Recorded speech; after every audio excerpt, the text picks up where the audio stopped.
Assalamu alaikum. Welcome to Nabi English News Edition Condolences.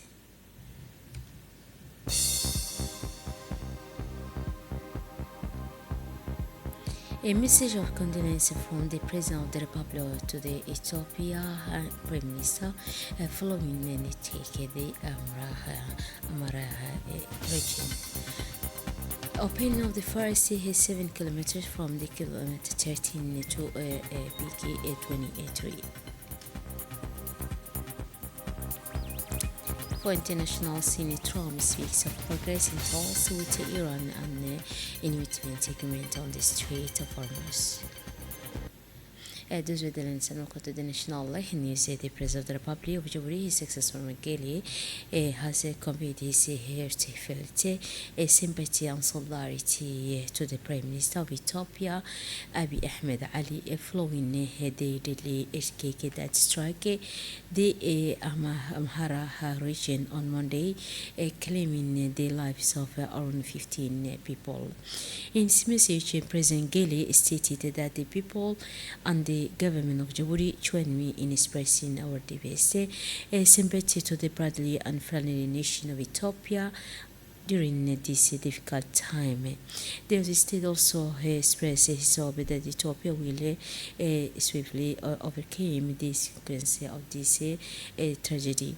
He extended his sincere condolences to the Ethiopian Prime Minister and the people, as well as to the families and relatives and also friends of the victim of the devastating earthquake. And now, first section of Djibouti Regional Economic Corridor open to traffic. The first 7-kilometer section of the new Djibouti Arta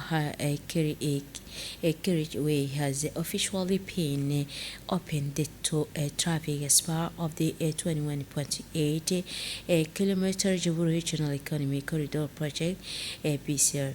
The project launched by the Ministry of Infrastructure and Equipment, financing by the World Bank, implemented by the Jewish Roads Agency ADR, including a new roadway connecting BK13 to a gendarmerie checkpoint of the BK23, and near the free zone. The section was opened to motorize at 9 a.m. today, as announced earlier this week.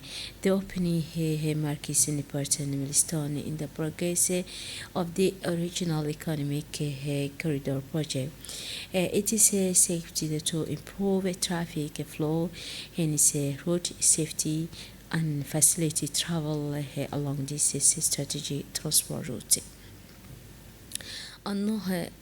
The Minister of Youth and Culture launched a summer activities 2026 as part of the implementation of the 2026 summer activities program. The Minister of Youth and Culture, through its Directorate for Youth and Social Integration and Volunteering, official launched activities at the Engela Community Development Center (CDC) and the Ali Megeg FMB Community Development Center. The opening day featured the start of football, table tennis, and e-sport, PlayStation tournament, as well as training sections in traditional dance, all included in this year's summer program. During this visit, the Minister officially met with the young participants and instructors, encouraging them to take an activity part in the various activities. They also emphasized that the community development center serves as an important space for nurturing talent, promoting personal development, and strengthening social cohesion, and fostering a responsibility citizenship. IGAT and Djibouti launched training of trainees for refugees and host community leaders.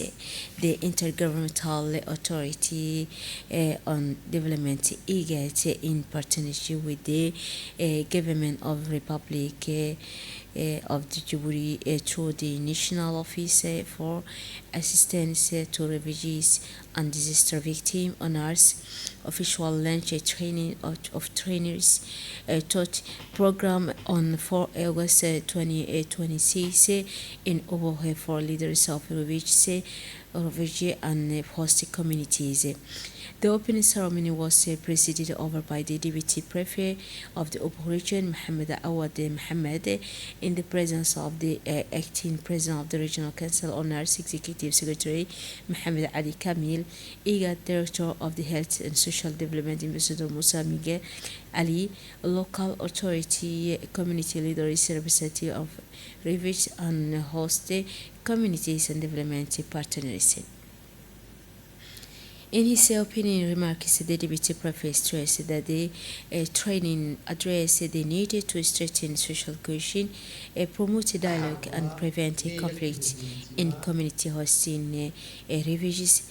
He noted that the Obo region has hosted Yemeni refugees since 2015 and Eritrean Islam seekers since 2022. He also highlighted Djibouti's long-standing commitment to protecting and integrating refugees in accordance with the national legislation and international convention, reaffirming that Djibouti remains a known and lane of welcome, peace, dialogue, solidarity in the Horn of Africa. The workshop aims to strengthen the capacity of community leaders, enabling them to become trainers who can share their knowledge and promote peaceful coexistence, social cohesion, and also resilience within both refugees and host communities. Let us now hear the reaction of the Executive Secretary of NARS, Mr. Mohammed Ali Kamil. In his opening remarks, the Executive Secretary of NRC reaffirmed the remarks and the Executive Secretary of NRC and reaffirmed that the Republic of Djibouti remains committed to its long-standing tradition and of welcoming and protecting refugees in line with its national and international commitment. He stressed that this policy is built on the solidarity of host communities and on close cooperation with the national, regional, international partners. Also, speaking on behalf of the IGAD Executive Secretary, Mr. Dr. Wokne Kebeyu, the Director of the IGAD Health and Social Development Division, His Excellency Ambassador Musa Migag Ali reaffirmed the organization's commitment to supporting its member stated in implementing a sustainable solution to force displacement in line with regional priorities and international commitment. And finally, to conclude, let us listen to the speech of the acting prefect of the Owo, Mr. Mohammed Awad Mohammed. See this training respond to a real need to strengthen social cohesion, promote dialogue, and prevent conflict with communities hosting refugees. The Obo region has a long-standing experience in welcoming displaced population, including Yemeni refugees since 2015 and Eritrean Muslim seekers since 2022. The Republic of Djibouti has always remained committed to the protecting and integration of refugees in accordance with its national and to stand and slay of welcome peace and dialogue and also solidarity in all of Africa. Through this initiative, This initiative we aim to strengthen the capacity of community leaders so that they can begin key actors in promoting peaceful Christian resilience and also stronger social ties between refugees and host communities. On the international scene, Trump says US Iran talks are a very positive aimed effort to ease tension. US President Donald Trump said on Wednesday that the United States is engaged in what he described as a very positive discussion with Iran, expressing hope for a deal that could help normalize the situation in the Strait of Hormuz today or tomorrow. That's it for this edition. Thanks for attention. Wonderful evening.